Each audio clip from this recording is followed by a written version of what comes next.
All right, today we're pulling back the curtain on something that happens every single time you hit the power button, but you almost never see it. We're going to talk about that critical first second. We'll go all the way from the original gatekeeper of the PC to the super sophisticated digital fortress that's now fighting a whole new generation of invisible threats. So yeah, let's dive right in. I mean, really think about it. You push a button, and a moment later your desktop appears. But in that 1 second, a whole hidden drama unfolds. A battle for control of your system can be won or lost before you even get a chance to type your password. We're going to explore exactly how that simple startup sequence became such a complex and high-stakes security challenge. And our story? Well, it has to begin with the OG, the original gatekeeper. We're talking about the firmware that pretty much made the personal computer as we know it even possible. So, what is BIOS?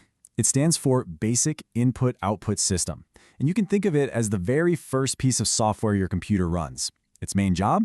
To wake everything up and do a roll call. It initializes all your hardware, your keyboard, your screen, you name it, and gets the whole system ready for the main event, which is loading up your operating system. And this technology, wow, it is a true veteran. The term itself actually goes all the way back to 1975. But it was really the IBM PC in 1981 that made BIOS the standard. For decades, this was just how computers came to life.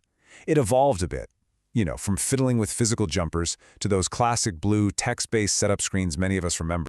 The classic BIOS process was, really straightforward. You can think of it like a doorman with a simple checklist. First, it runs a power-on self-test, the post, just making sure the lights are on and the most important hardware is actually working. Then it gets everything else set up, finds the hard drive where your operating system lives, and finally, it just hands over the keys to the OS bootloader and says, all right, you're up. Simple, effective, and for a long time, it was all we needed. But as you're about to see, the digital world was about to get a lot more complicated. Right, because as computers got way more powerful, with these massive hard drives and constant connections to the internet, that simple, friendly doorman just wasn't going to cut it anymore. The old gatekeeper needed a serious upgrade. And that's where UEFI comes in. That stands for the Unified Extensible Firmware Interface. And listen, this wasn't just some minor update. It was a complete replacement, designed from the ground up to fix all the problems and limitations of a system that was, by then, decades old. And the difference is, well, it's night and day. UEFI gave us modern graphical interfaces with mouse support, the ability to use huge hard drives, and way faster boot times. But the most critical upgrade, the real game changer, is that last point. UEFI was built with security as a core principle right from the start. It's the difference between that simple doorman and a full-blown building security system with cameras, keycards, and alarms. And it absolutely needed to be that tough. Because a new kind of villain had shown up on the scene. A really nasty class of malware that attacks the one place BIOS couldn't protect, and the very place UEFI was designed to defend. We are talking about BOOTKITS. Now, this is malware that loads before your operating system. Just let that sink in for a second. It compromises the absolute foundation of your system before Windows or your antivirus software even have a chance to wake up and do their jobs. It is the ultimate stealth attack. And please, don't think this is just some theoretical, academic problem. These are real-world attacks that the NSA has highlighted. You've got things like PK-fail, where devices were literally shipped from the factory with insecure test keys, basically leaving the front door unlocked. Then there was Black Lotus, a nasty piece of work that exploited a Windows flaw to sneak past all the security. And even Boot Hole, which hit a common bootloader used in the Linux world. These threats are out there, they're sophisticated, and they are targeting the exact systems we use every day. So, how does UEFI's modern security system actually stop these invisible threats? Well, its ultimate defense is a feature called Secure Boot. And if the old BIOS was our friendly doorman, Secure Boot is like a stone-faced digital bouncer with a very specific guest list. So how does this whole bouncer system work? Well, it all starts with something called the platform key, or PK. I want you to think of this as the one and only master key to the entire security system. It's controlled by the hardware manufacturer, the company that actually built your computer, and it is the only key that gets to decide who the security managers are.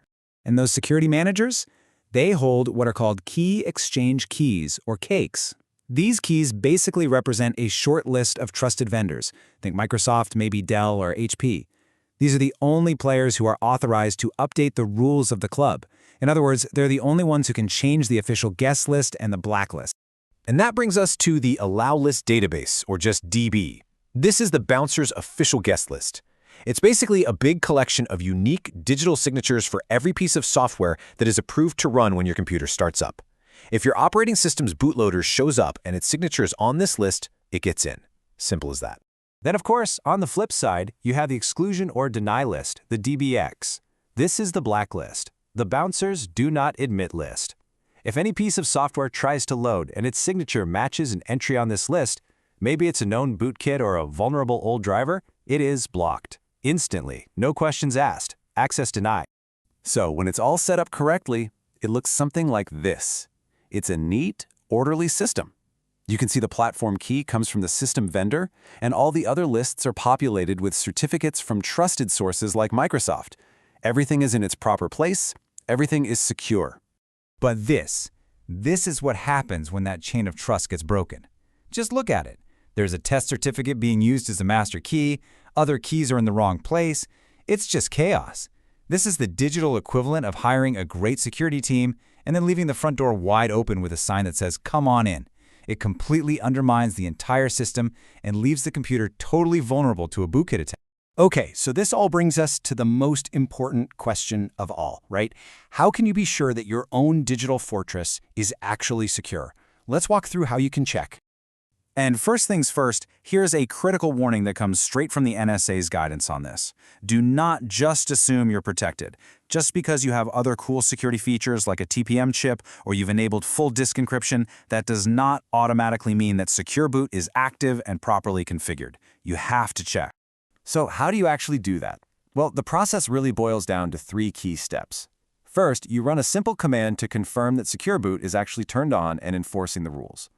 Second, you check the contents of those 4 databases we just talked about, the PK, KEK, DB, and DBX.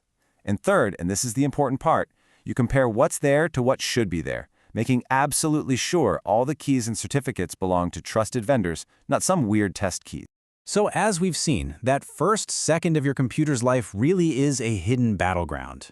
An incredible amount of security is riding on a process that's completely over before you even see a logo on the screen. So the question I'll leave you with is this. Now that you know what to look for, is your system truly protected?